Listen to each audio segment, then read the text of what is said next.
Okay, hi everyone, and welcome to tonight's session on the AP English Literature and Composition exam. My name is Tina, as you probably know by now. I'm a high school senior, and Crystal is joining us again today. Hello guys, my name is Crystal. I go to school with Tina, and we both got fives on the AP English Lit exam. Right.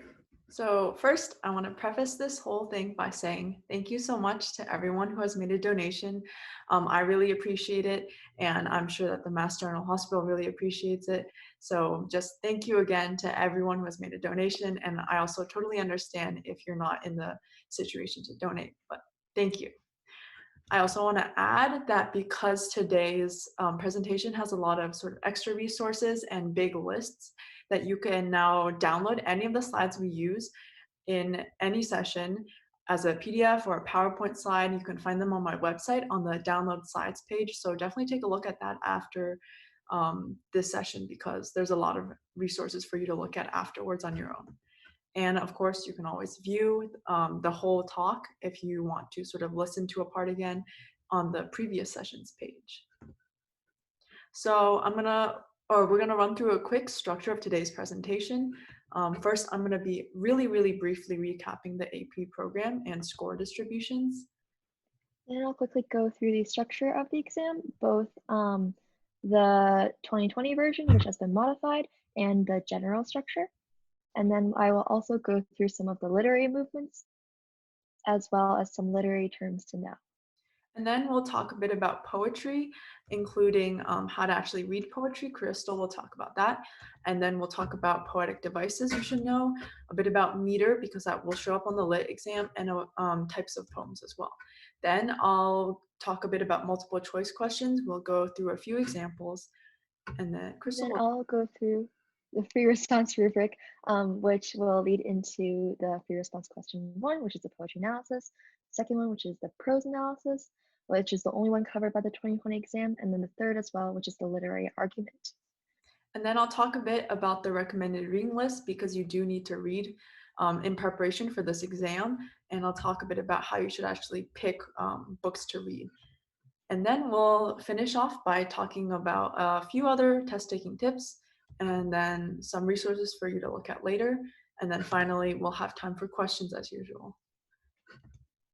So just quick, brief recap about APs. AP stands for Advanced Placement. It's a program by the College Board, and the content on these courses are supposed to be equivalent to college level intro courses. Typically, high schoolers take them for college credit or to display your proficiency in a certain subject. And I would say more often than not, they're taken actually to show like you're very proficient. So again, the only two English APs are Lit and Lang, and we covered Lang last week. If you weren't here for that, you can take a look at the recording.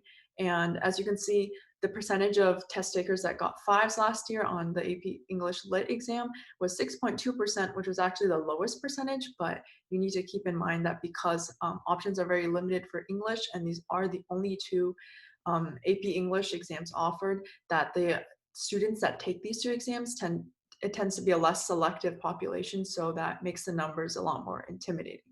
That being said, literature is generally considered a bit more advanced and complex than language, so while it might be a little harder to take, it will also display that you're very proficient in English. So now I'll quickly go through the structure of the general exam. This is what the exam looks like if you are not taking it in 2020. So similar to Lang, there are two sections, the first one being multiple choice and the second being free response questions. The timing is roughly similar. You get 1 hour for 55 questions in section 1, and then 2 hours to write 3 essays in section 2. However, in 2020, you will only have a 45-minute long exam, and you will only be doing one free response question, which is the second one, the prose fiction analysis. So if you are only taking the exam this year, make sure to pay particular attention to that slide. It's online, and it will happen for Massachusetts on May 13th at 2 p.m. So now we're going to go through some of the most prominent literary movements. So the first one is metaphysical. So the metaphysical movement was during roughly the 1600s, and most of its writers were all poets. So they include poets such as Abraham Crowley, John Donne, John Cleveland, and so on and so forth. And it's characterized by its usage of conceits, which is a very specific type of poetic device. It's a very specific, elaborate metaphor. And because of those elaborate metaphors, it tends to be more performative in nature. So a lot of it is spoken aloud instead of just read. And as a result, it's also freer from structure than previous poetry was at the time. It's, again, like I said, it's primarily poetry, and it's also not really a defined movement, not so much as the other ones that we'll mention later. These poets in particular were not highly regarded until the 20th century, although you'll notice that on the list of poets, T.S. Eliot is up there, and he is a more contemporary one from the 1900s. That's just because he kind of popularized this style of poetry later in life. And it's also known as Baroque poetry because this was during the same time period. The next movement is the Augustan movement.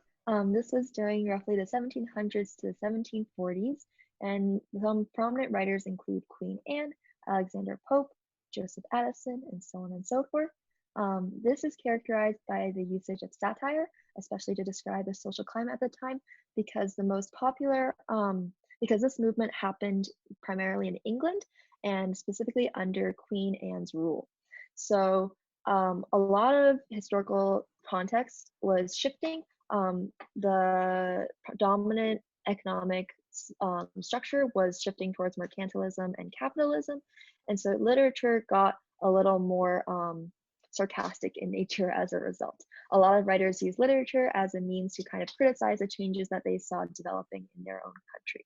So in addition to satire becoming more popular, theater started shifting to be a little bit more dramatic, and the novel began developing as an art form, primarily due to the development of dictionaries. They became really popular during this time period.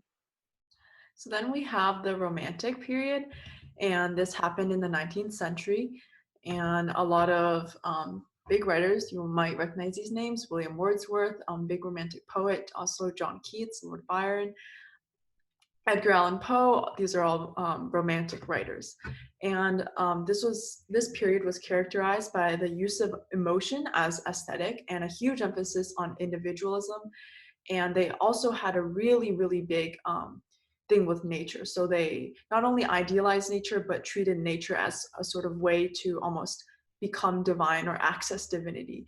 So in the sense that spiritualism was there, but it wasn't sort of in a defined religion. It was that they believed that nature was sort of the truest form, and sort of spending time in nature could heal one and could even offer enlightenment. So you will see that theme reflected in a lot of Romantic literature. So the Romantic era actually stood in opposition to the rationalism and empiricism of the preceding Age of Reason. And so it was actually a response because they felt that the previous Age of Reason left very little room for freedom and creativity of the human spirit. So it really stressed this strong emotions as a source of aesthetic experience. So you will not see much sort of scientific thought in this era. You'll see a lot more focused on the subjectivity rather than objectivity. And then the work was again produced through the writer's pure raw feelings, and so writing typically lacked any defined structure. This is also primarily a European movement. If you think of British fiction, a lot of that is Romantic, but it is less so in other places. So the reason for that is because in America, their own version of kind of the Romantic movement was called Transcendentalism. So it happened during roughly the same time period, the 1930s to 1830s to 1850s. Some prominent writers include Ralph Waldo Emerson, who was known for spearheading this movement, as well as Henry David Thoreau, Walt Whitman, Emily Dickinson, and so on and so forth. And it's characterized by its emphasis of the internal self. So a lot of that relates to spiritualism instead of so much as a focus on divinity as the Romantic movement kind of emphasizes. And it also sees society as a very unnecessary kind of evil force. because they believe that the pure self is an untainted one. And so self-reliance, so being able to subsist yourself without the help of society or the government, was seen as the ideal that everyone should be striving for. So as a result, they appreciated nature similar to the romanticists because nature was seen as kind of the exact opposite of society. And so, similar to Romanticism, it emerged in response to the primary ideas of intellectualism circling at the time, although these ideas are more related to the Harvard Divinity School, which kind of pioneered a specific branch of religion called Unitarianism, but we're not going to get too much into that. However, instead of kind of rejecting empiricism as Romanticism does, Transcendentalism tried to appreciate it. So there's not so much of kind of there's not really degrading any maths or hard sciences, but it's not the spotlight either. So again, this kind of emerged in response to dominant societal ideas of the time. So capitalism, industrialization, and westward expansion. And that's because all three of these big concepts are related to the government, and transcendentalists are not the biggest fans of the government, to say the slightest. The last one is the Harlem Renaissance. This happened roughly during the 1920s to the 1930s. It's worth noting that this is a very small time period, but that's because this movement saw its spark during this time period and then continued to grow later on. So some prominent writers include Langston Hughes, who is actually more of a poet, Zora Neale Hurston, W.E. Du Bois, Claude McKay, and so on and so forth. And this is characterized by expression of African American experiences. So that includes the legacy of slavery as well as traditional folk traditions and so on and so forth. And they use those to advocate for equality against racism and also to connect with the greater Pan-African community. This movement, as you can tell from the name, is primarily based in Harlem, New York, but it also spread to Francophone colonies, both in Africa and in France itself. And what this movement managed to do was earn African American artists of all forms, so not just literature, but also drama and dance and music, more mainstream recognition. So a lot of white publishers who kind of held the power in choosing which artists got to gain recognition became more receptive to African American artists and their work. And as a result, African American artists started to see their audiences grow.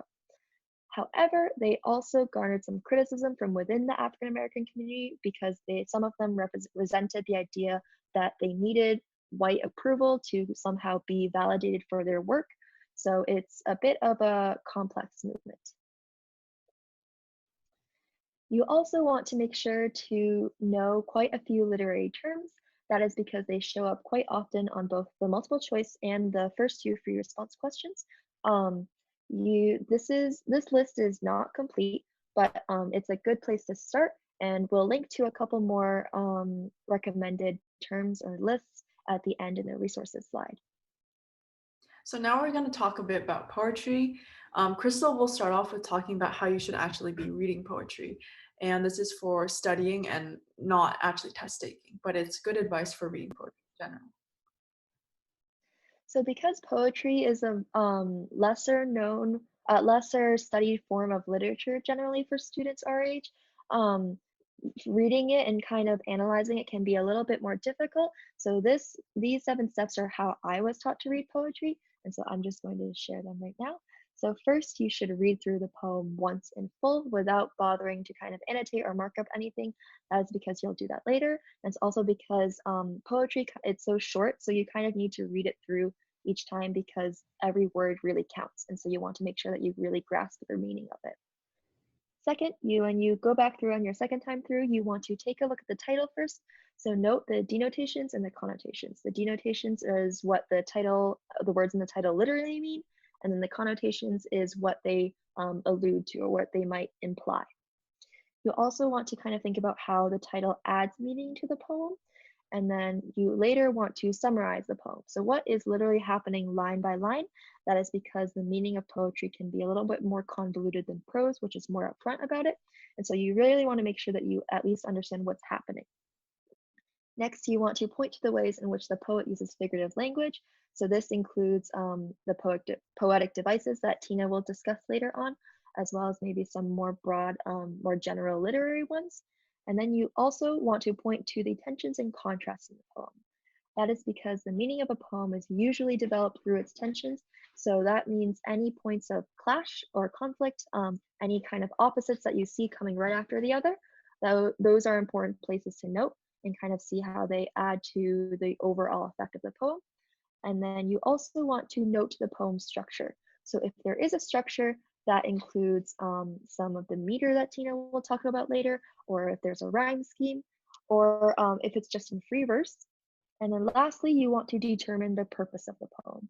So you're going to want to see how all the steps kind of work together to convey the message that the author wants conveyed, and then compare that effect to your initial summary, so your first impression of the poem, to kind of see how those elements, especially the tensions and contrasts, kind of further develop, kind of further deepen your understanding of the poem. So after you've kind of done the seventh step, you will emerge ideally with a thesis that you can use if you were writing an analysis of the poem itself.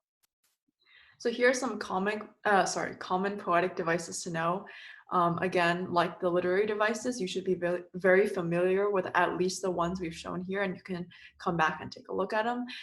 These are a little bit more poetry specific. So for example, enjambment is when a phrase or sentence of a poem sort of runs on to the next line, and there's a very clear effect that enjambment has. And sort of the opposite of that would be an end stop line. And again, this is unique to poetry. This means that the line actually ends in a pause, and that can be either a comma or the end of a sentence or a period. So you need to really think about how poetic devices add a certain effect to the poem. Sometimes they can create a mood, sometimes they literally create a visual or sort of rhythmical, maybe acceleration or whatnot. So a lot of these poetic devices are used to create a very intentional effect. So you definitely want to know not just what they are, but you want to try to find examples of them and see what they can actually do to impact the meaning or feeling of a poem.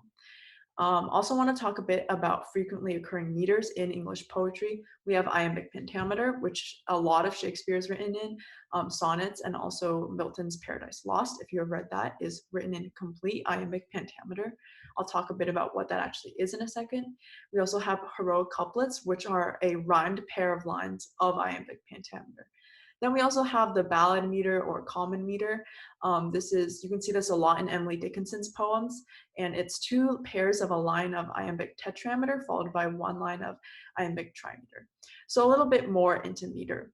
As you can see here, I have a little excerpt of poetry that is actually written in iambic tetrameter. So I'm throwing a lot of these terms around: iambic pentameter, iambic tetrameter. When you see anything relating to meter on the AP Lit exam, you can always usually logic it out. You'll notice that names of meters follow a very particular pattern where you have blank, ick, and then blank meter. So dactylic hexameter is actually a very common meter in classical languages like ancient Greek and Latin, and a lot of epic poems are written in dactylic hexameter. But the blue part will tell you what the foot is. So a foot is like, you can consider it a unit of syllables. An iamb is a two-syllable foot with a short or unstressed syllable and a long or stressed syllable. So you can see that sometimes people will visualize what that meter actually looks like. This is called scansion in Latin. I don't know what it's actually called in English, but it might be the same, where this little U shape represents a short syllable, and the longer syllable can be denoted by this little dash, or it can be a sort of long mark over that syllable. You can see that feet can also break apart a word. So languished here is part of two different feet, and that's totally fine. So the red part will tell you actually how many feet are in a line. So if you have tri, that means you have 3 feet, and tetra is 4, penta is 5. So iambic pentameter would have 10 syllables. So a couplet is a pair of lines, like I talked about earlier, any pair of lines, although a heroic couplet is a special type of couplet. We also have blank verse, which is unrhymed iambic pentameter. Again, most of Shakespeare's plays, Paradise Lost. And then free verse is poetry, which lacks sort of traditional meter, but is still somehow rhythmical. And Walt Whitman does a lot of this. And on the AP Lit exam, if you can sort of recognize this general how meter works and how naming meter works, you can sort of just figure out what the meter of a poem is just by counting its syllables and sort of thinking about that. So if you do get stuck there, try to remember the system. Now I'm going to talk a bit about some types of poems you will encounter. First, we have a lyric poem, and that features a single speaker who is expressing their thoughts or feelings. Typically, love lyrics are very common, although other poems have been written on non-love related subjects. And sonnets and odes are all considered lyric poems. So this is a big umbrella term for different types of poems. We also have the epic poem, which I briefly mentioned earlier. Some famous examples of this are the Odyssey, the Aeneid, the Iliad, and Paradise Lost, which is actually the only one in English, or the only one whose original language is in English. So the epic poem actually has its own set of characteristics. We have in medias res, which literally means in the middle of things in Latin. So that means that the epic poem sort of starts right in the middle of the action, and then you're brought back to the beginning, and then the story sort of proceeds from there. But in the very beginning of the poem, you will be presented with a scene that actually takes place in the middle of the whole story. Typically, it's about a hero who has to go through a very long journey, and this hero is typically both a gifted speaker and a gifted warrior, and they encounter, divine powers. And so the epic poem does have its own set of characteristics, and it is a very long poem. The narrative poem is just any poem that tells a story. So epics actually do fall into this, although they are on the much longer side, but any narrative poem doesn't have to have a specific length. You can have a very short narrative poem. If you think about the nursery rhyme, the Itsy Bitsy Spider, that's technically also a narrative poem. So then we also have the sonnet, and it's a 14-line iambic pentameter poem. It's very common in English poetry, and there are two main types. First, we have the Petrarchan sonnet, which originated from Italy, so sometimes it's called the Italian sonnet, and the rhyme scheme is ABBA, ABBA, CDE, CDE. And that last 6 lines may vary, so that's called the sestet, but generally you'll see it like this. So it could be CDD, CDD. So and then we also have the Shakespearean sonnet or the English sonnet, and that rhyme scheme is A, B, A, B, C, D, C, D, E, F, E, F, and then G, G, with that last 2 lines sort of being a little outlier. Finally, we have the elegy, which is a mournful or melancholic poem, and these are typically associated or spoken at funerals. Now, we're going to go into sort of multiple choice questions. First, I'm gonna talk a bit about how you should actually read passages. So by now, you've probably figured out that any English-related standardized test that is multiple choice will give you a passage, and then all of the questions will relate to the passage. So you always want to read your questions first, so you know what you're looking out for when you actually read the passage. This is, I would say, true of almost like any exam. You always want to get a sense of what your questions are, because your object ultimately is to just answer the questions correctly. It's not actually to understand what's going on completely. You just need to know enough to answer the questions. And then so you want to be marking up the text, don't care about what it looks like. A lot of messy underlining and circling do the trick.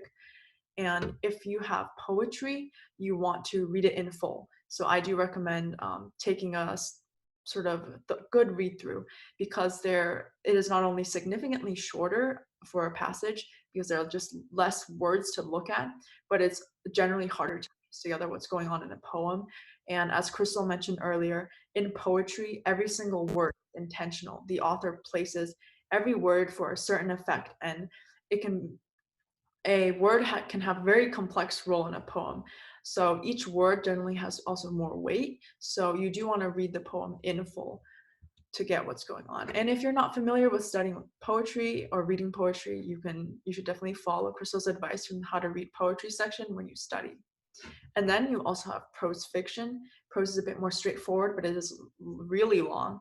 So I'd recommend reading it quickly through once, like very quickly. If you're kind of confused, just be like, okay, I'm confused about that, but just keep reading.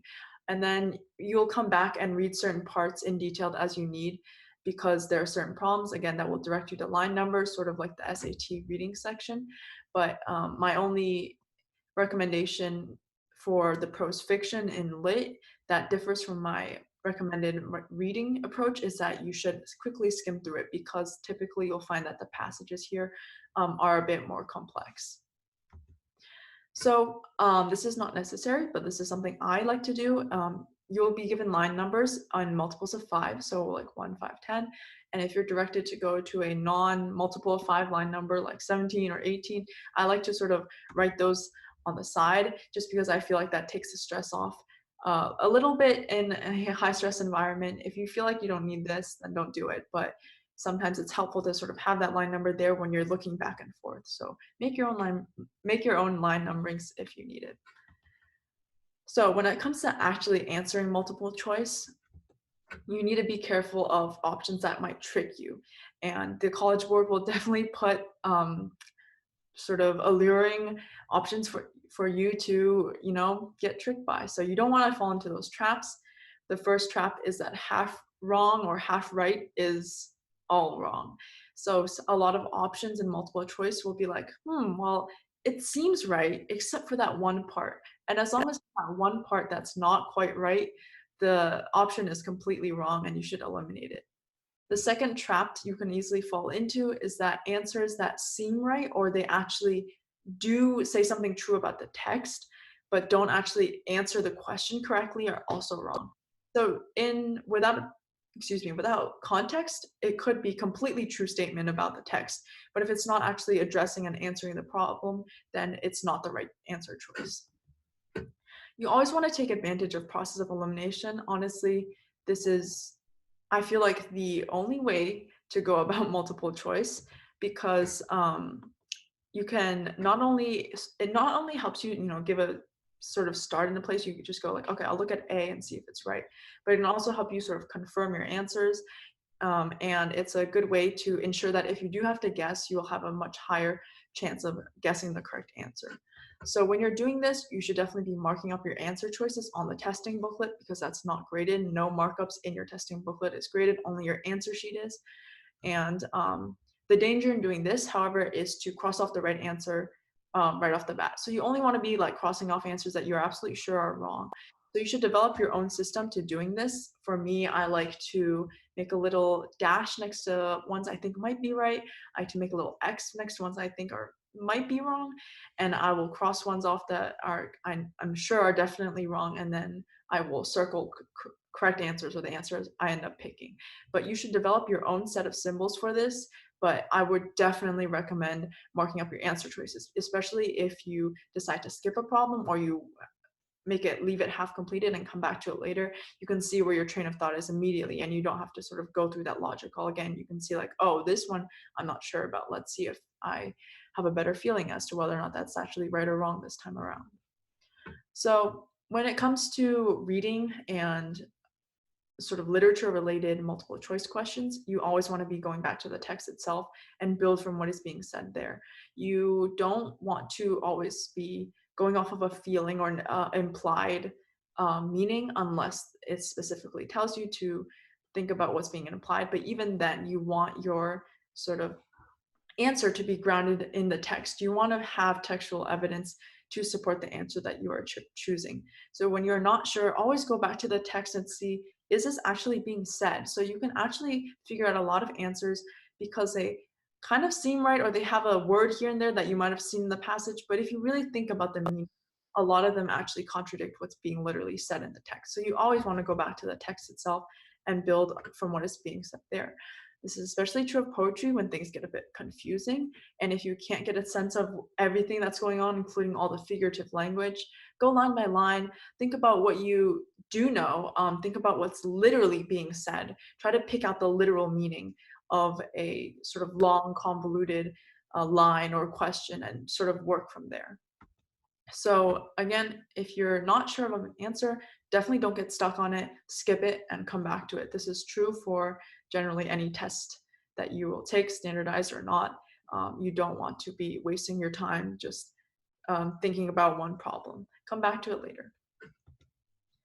So now we'll go through two sample multiple choice questions. So I will be doing the first one, which reads, which best describes the speaker's implication in lines 11 to 12? So when you're actually taking the test, you would want to read through the poem in full, but for the sake of time, I am just going to jump straight to lines 11 to 12, and which read, faithful indeed is the spirit that that remembers after such years of change and suffering.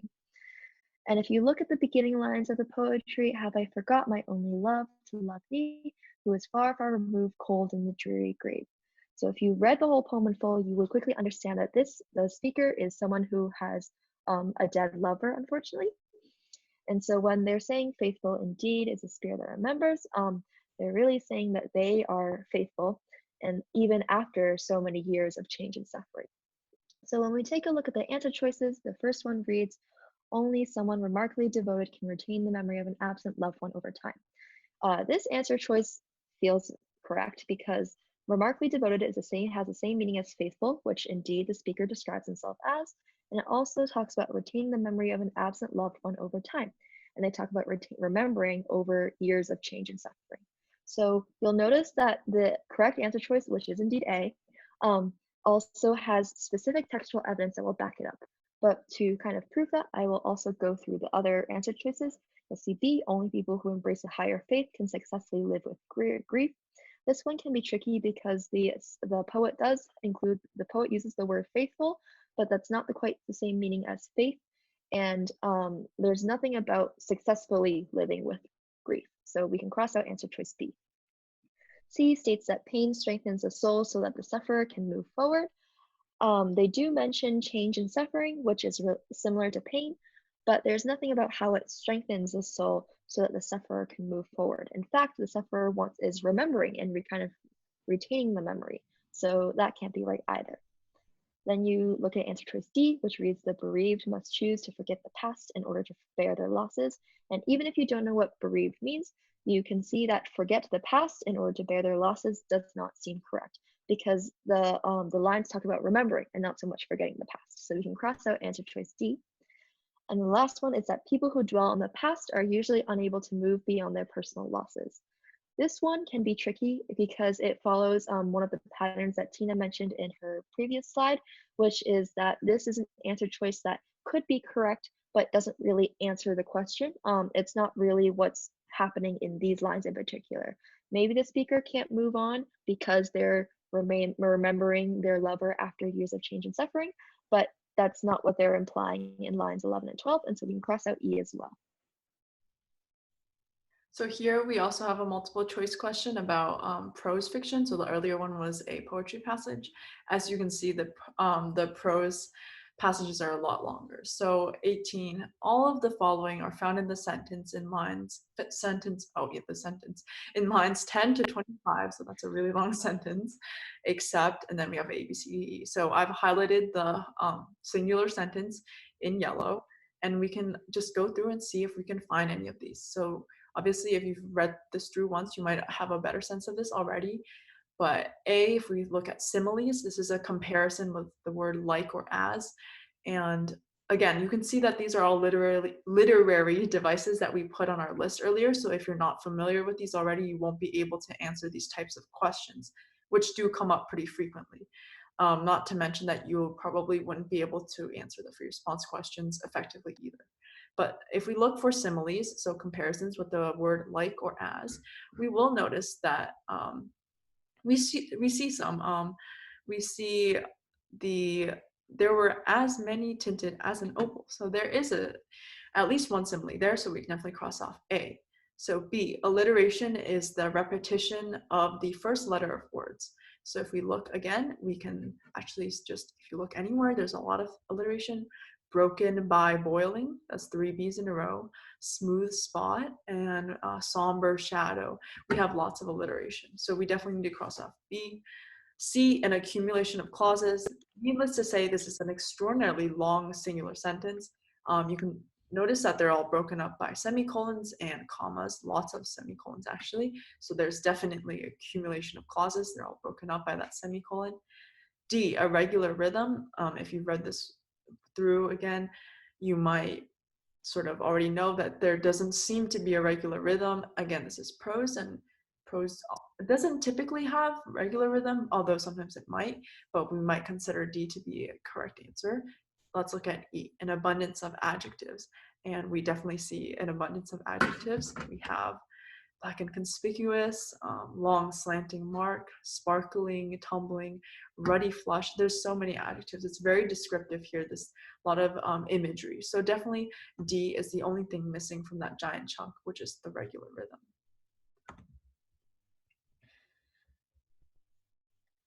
So now I'll go through the three free response prompts you will get, though I will first take a look at the rubric itself. So if you've ever looked, if you were here for our Lang presentation or our or you were here for the SAT essay one, you'll notice that the free response rubric is generally the same throughout the exams. So you will 100% need a thesis. That is the basis of any argument because your thesis is your argument. You will also need evidence and commentary. So what that means is that for evidence, you need to pull out quotes from the text or the poem that you are analyzing to prove your thesis. And you do that proving in your commentary, which is when you really analyze the quote and then tie it back to your thesis. You can earn more points or score on the higher end if you have a level of sophistication in your writing. So that means your vocabulary maybe is a little bit more advanced, or you vary your sentences, or you delve a little bit into some more advanced literary ideas, such as theory and criticism, though that is not 100% required. So the first free response question is the poetry analysis. That is when the student is tasked with analyzing a poem for a given theme or portrayal. So because there are 2 hours to write and 3 essays to write in total, College Board suggests that you break up your time by spending 40 minutes on each essay prompt, and we think that is a good guideline to follow.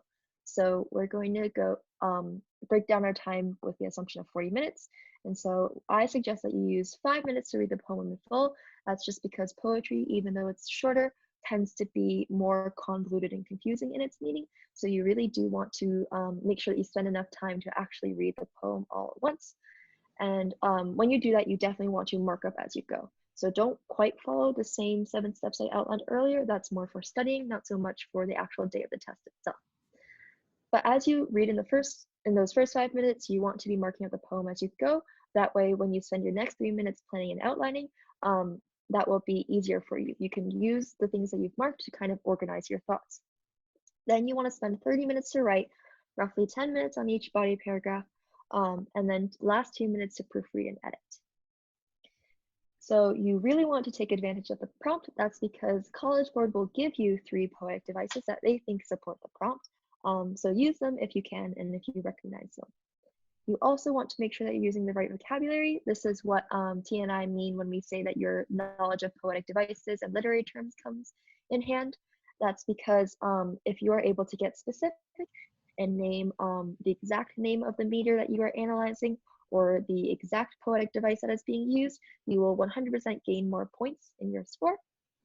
And you also, especially for poetry, really want to pull out quotes.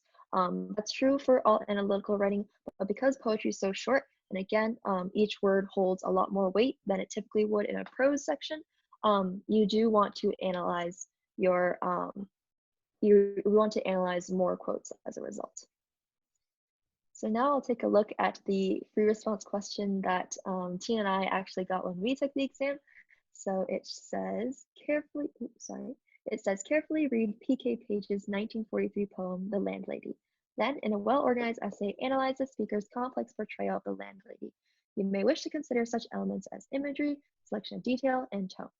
So I'm not going to read through the entire poem, but just looking at the prompt, you can see that they, like I said in the take advantage point, the College Board gives you 3 poetic devices to use right off the bat. It tells you that you should consider imagery, selection of detail, and tone. And if you, as you read through this, kind of notice those 3 things, then that easily can make up your 3 body paragraphs. However, the other half of the prompt is that you need to analyze the speaker's complex portrayal of the landlady. So this is why step 5, which is to point to the tensions and contrasts of the poem, is important, because complex is exactly that. It wants you to look at the tensions and contrasts here.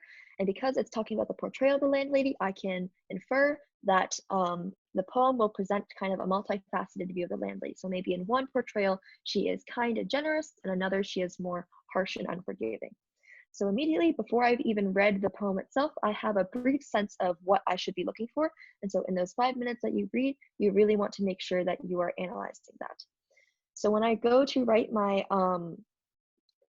essay, I might say I have a thesis statement that states that the the poet develops a complex portrayal of the landlady through the usage of the imagery, selection of detail, and tone. And then in my body paragraphs, I might dedicate one body paragraph for each of the 3 poetic devices I've called out.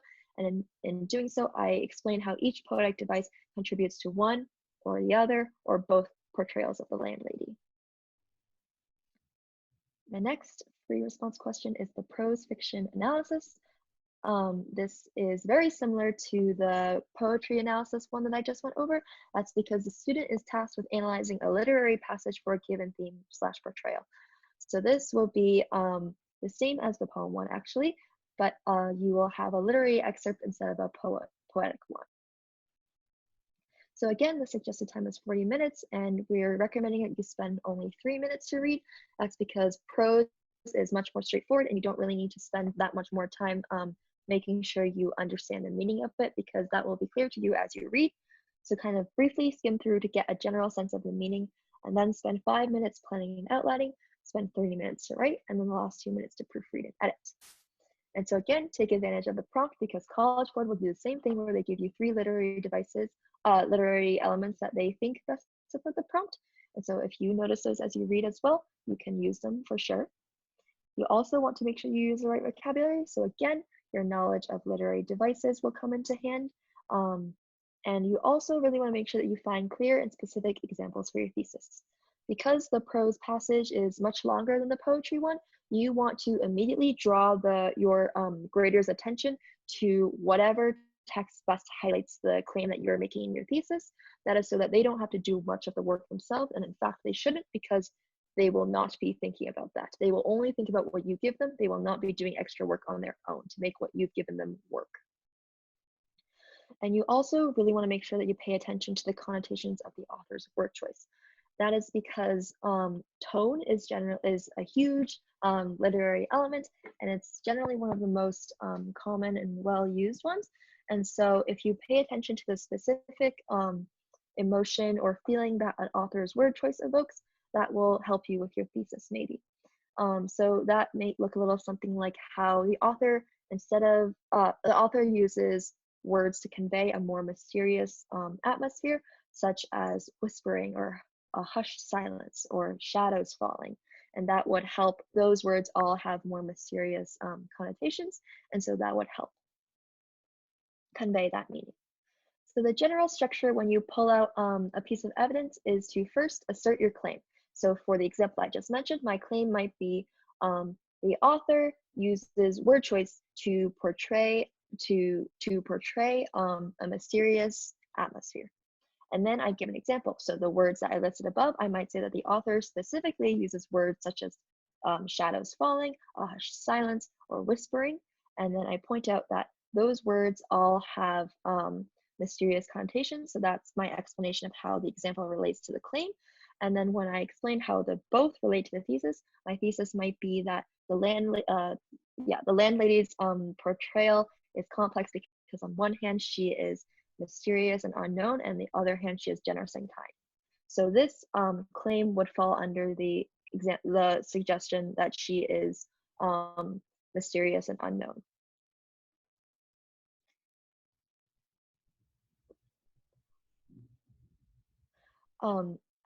However, in the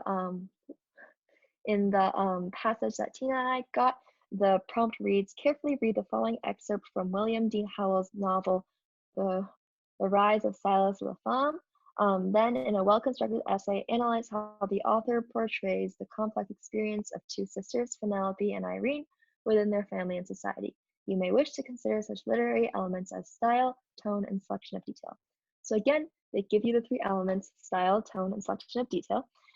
And they also ask you to analyze the complex experience of 2 sisters, Penelope and Irene, within their family and society. So same idea as before, Complex means the tensions and contrasts that you see.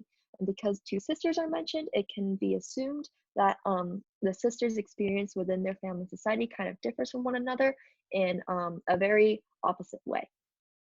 So without even reading the passage, I already have a general sense of what I want my argument to be. And I also have a general sense of what I should be looking for as I read the passage. So what I should be underlining or highlighting and marking out. So if I were to write an essay about this, my thesis might be something like the author utilizes style, tone, and selection of detail to suggest that Penelope and Irene's contrasting experiences within their family and society cause them to be better daughters as a result, or something like that.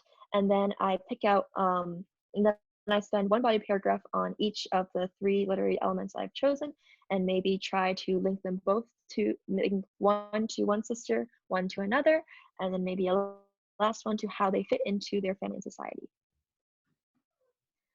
The last free response question is the literary argument. This one is kind of known as the hardest one. That is just because it's the only one where the student is tasked with responding to a given theme in a chosen novel. So when they say chosen, what they mean is that the student themselves can choose the novel that they want to respond to the prompt with. But because you cannot actually bring in any books to the exam, that means that you have to have read novels beforehand in preparation for the exam, and then draw upon that knowledge when you respond to this prompt. And you also might want to note that this is a theme. So before the prose and the poetry analysis both focused on literary devices or poetic devices, but this one does not as much. This one focuses on themes in a novel, so the meaning of the work as a whole. So again, the suggested time is 40 minutes, and we recommend that you spend 5 minutes to plan an outline, 30 minutes to write, and then 5 minutes to proofread and edit. And the number one tip for this one is to choose wisely. So the exam will actually give you the prompt and then give you a list of titles that they think would respond to the prompt or are suitable. If the books that you've read in preparation for the exam fall onto that list, then great, you already have an idea of, you already have confirmation that your books are suited. But if a book that you want to use isn't on the exam, just make sure that it really does respond to the prompt, and also make sure that it is of comparable literary merit. So you don't want to use something like a children's novel to respond to this. You don't want to use like Disney princess stories to respond to this. You want to use literature that is held in high regard, so something that may be taught in English class. Again, like I said, this is a theme-based prompt, not a device-based one. So make sure that throughout your essay, you illuminate the meaning of the work as a whole. So that is the themes. The themes span the entire novel, and you really want to make sure that you are arguing of something about the whole book and not just a specific excerpt like you did in the previous two prompts. So you also can stand out with your sophisticated diction and sentence variety. This is part of the sophistication score that I discussed earlier. This also applies for the other two ones, but is most prominent here when you are really kind of trusting that the grader doesn't really have access to the same text that you're working with, though it can be assumed that if you use any book of comparable literary merit, that they will have read it. And so as a result, you really need to draw your reader in because this is a novel that you chose. And then you can also add a level of complexity to your argument if you want to go above and beyond, or if you feel like you're already a pretty strong English student and that these tips don't really apply to you as well. Then you can maybe try to look at some of the critical lenses. So this gets a little bit into literary theory, which might be something that you'll learn in college if you decide to pursue further studies in literature. So those lenses can include a feminist lens, a Marxist one, psychological, historical, ecological. There's a whole variety of them. I've linked a website that kind of discusses them briefly and talks about some specific definitions. So you can take a look at that on the resources slide, though I will say again that this is 100% not necessary. It just helps you kind of stand out from the rest of the students and ensures that you will score higher. People have managed to get 5s without doing this kind of thing. It's just if you want to. So the prompt that T and I got reads in his 2004 novel Magic Seeds, V.S. Naipaul writes, "It is wrong to have an ideal view of the world. That's where the mischief starts. That's where everything starts unraveling."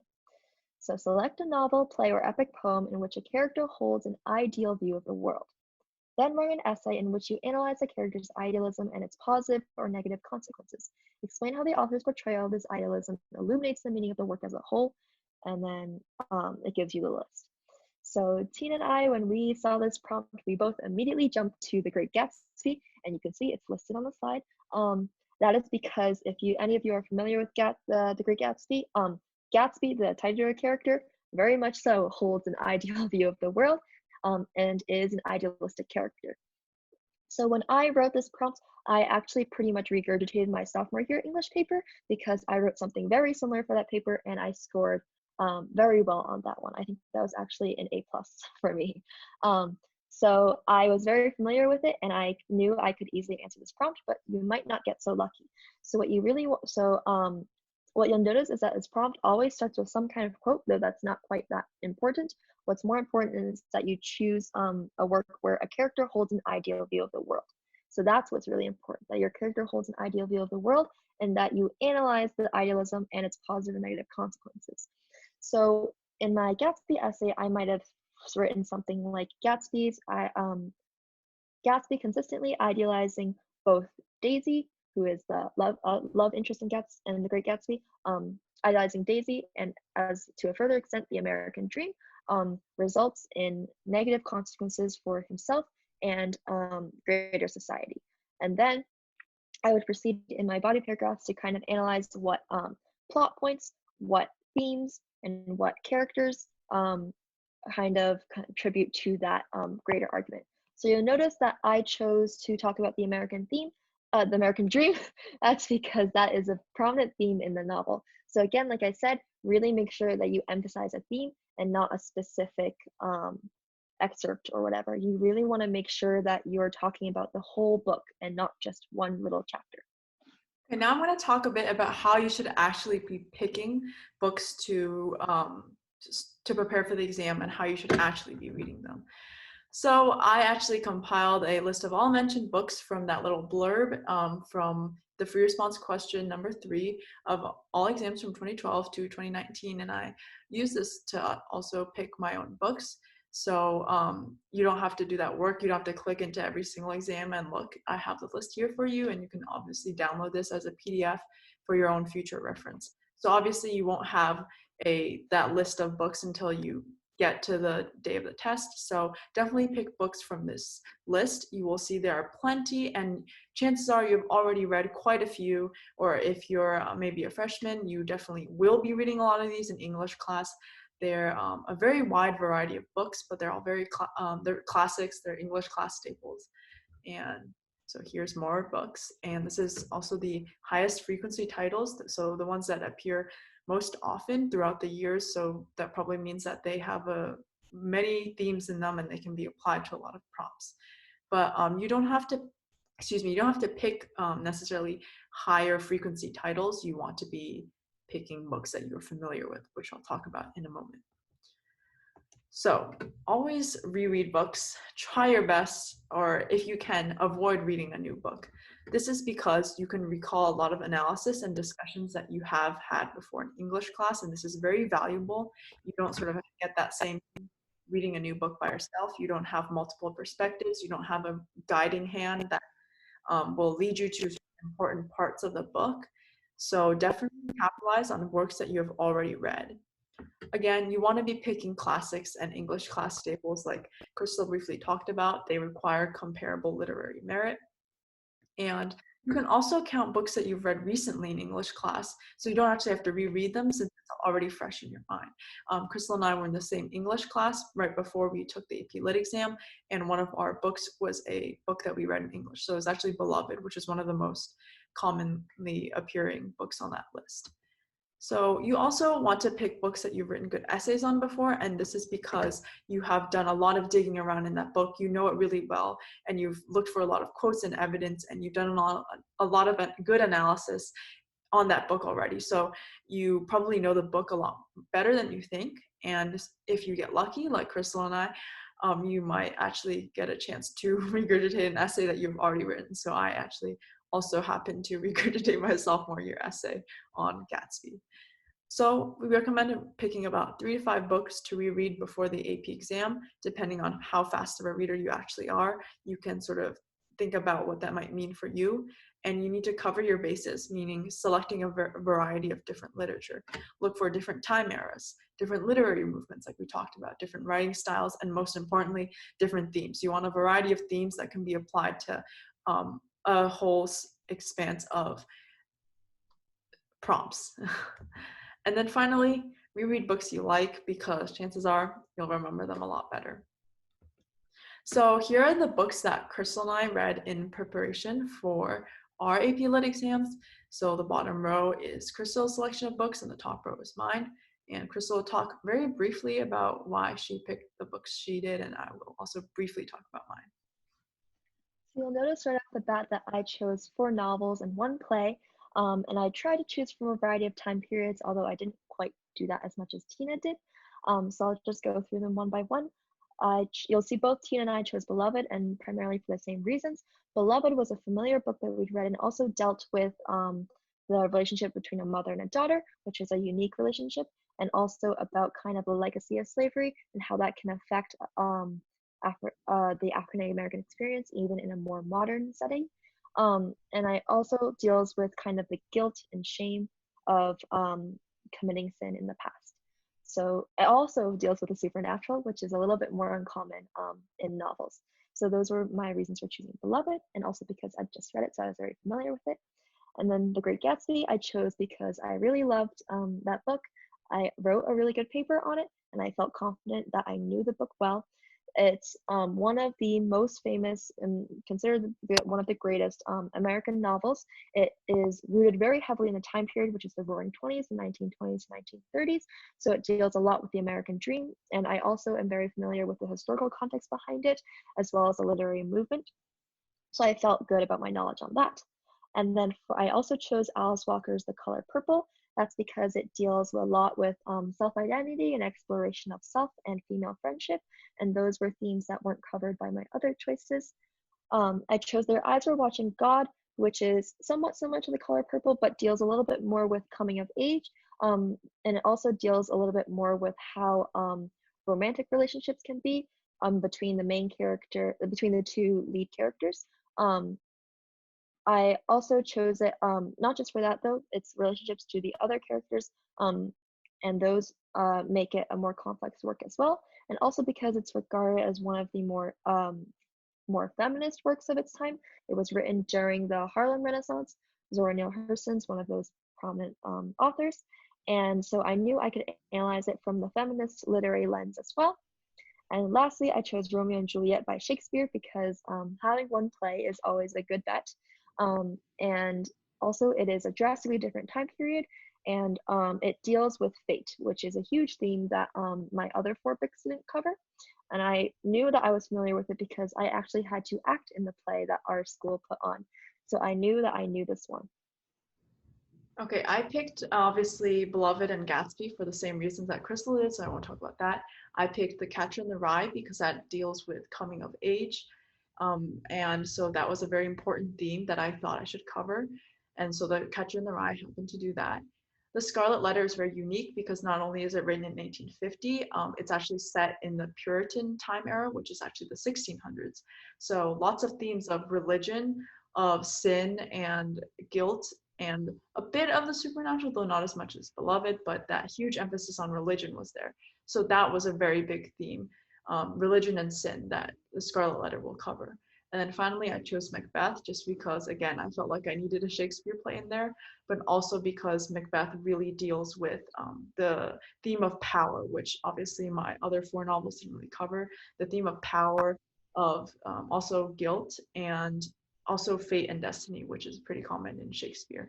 So that covered also a lot of my bases. As you can see, all of the novels we picked have a very unique and a very unique selection of themes to them. So we can apply any one of these 5 novels to a large variety of prompts. That brings us to one of our last slides, which is how to read to study for this exam.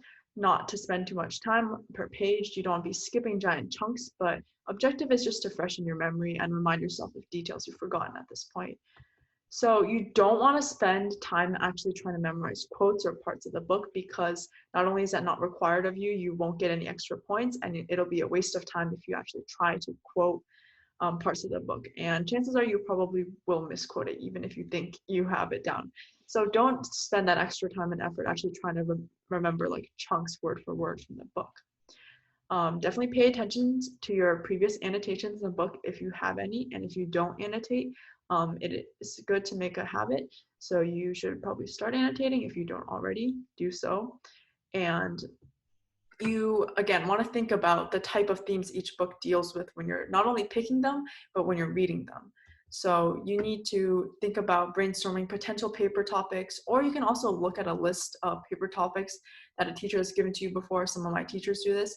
So you can take a look at actually what themes an English teacher thinks would make a very compelling essay. You can also, this is a very good sort of practice way to sort of study.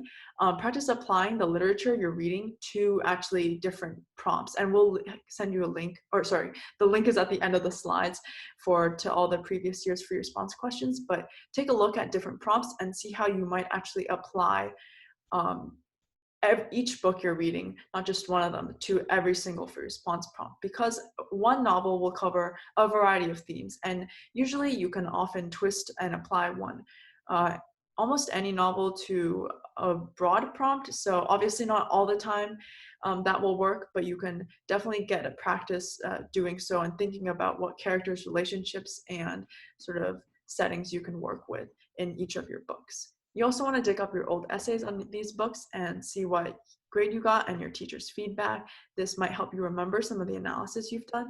And if you get lucky, maybe you'll get to just reuse them.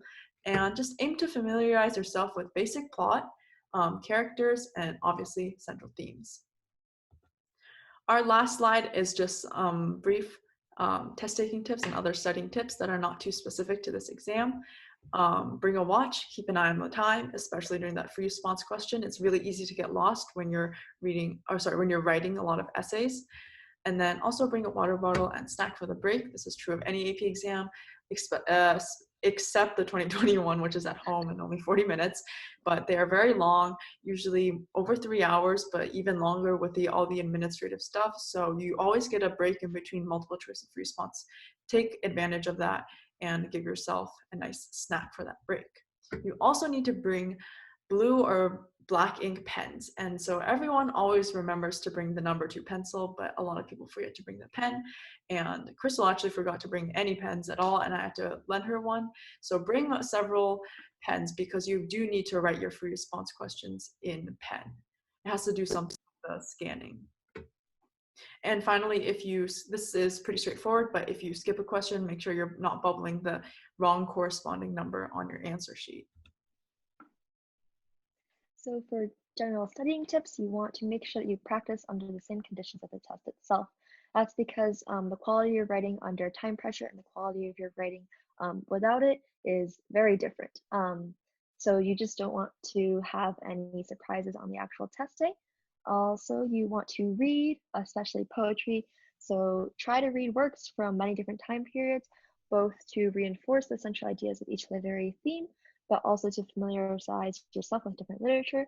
It'll help to keep in mind the kind of historical context and the associated literary movement, if there is one, because that will just help reinforce those ideas. And then you also want to make sure that you annotate as you read. And if you don't already do that, try to learn to. It'll definitely help when you go to mark up your passages, not just for multiple choice, but especially for the free response questions.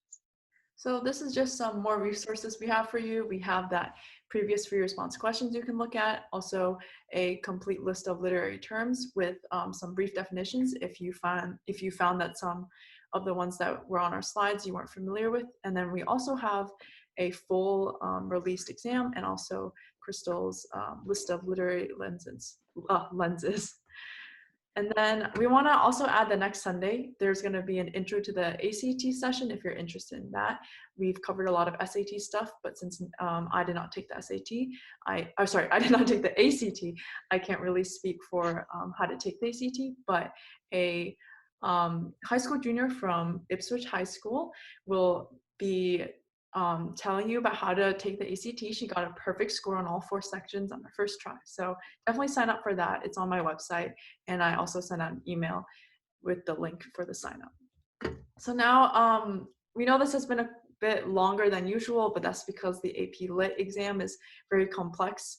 And we have time for questions if you have any, and you can type them in the Zoom chat feature and we'll try to answer them as best as we can.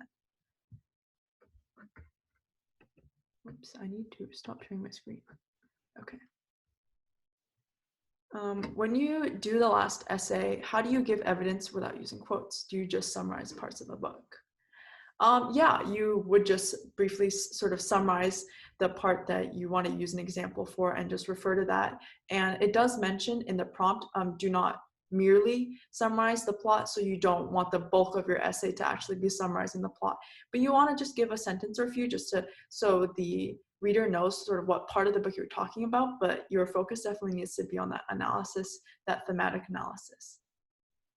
Also, to give evidence, usually the plot points kind of help with that, and also what a specific character does. What I did for The Great Gatsby was I analyzed a specific party scene, and I talked about how that kind of fit into the broader plot of the novel as a whole.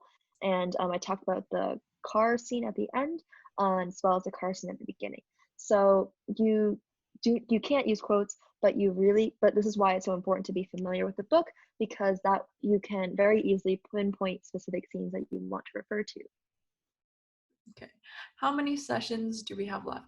So sessions are usually based on like demand. So in the next ACT sign up, I have left a bit of space for you to sort of suggest, give me feedback on what these have been like for you, and maybe what potential other standardized tests you might be interested in. So it's honestly all up to demand.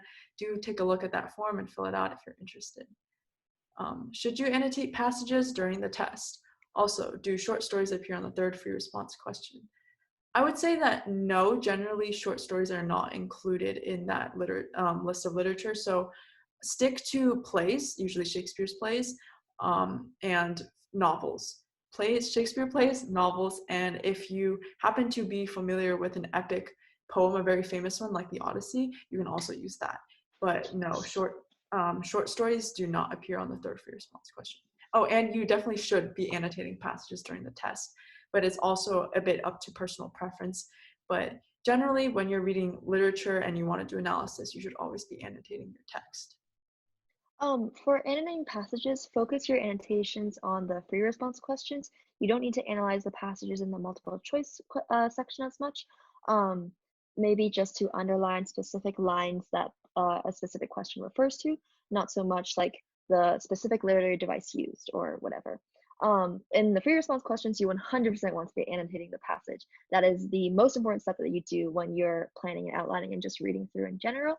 And if you'll notice in the prompt that I read for the third free response questions, they don't mention short stories at all. You can only choose a novel, play, or an epic. Those are the only 3 options that are given. So no other kind of poetry except for epics, and no shorter literature either. Yeah, but you do have a big list to choose from. So I'm sure you'll find at least a few books that you have definitely read before. And if there are no more questions, that will conclude today's session. Thanks so much, everyone, for tuning in. And a huge thank you to everyone who has donated. Just again, thank you so much. All right. Hope everyone has a nice week ahead. Bye.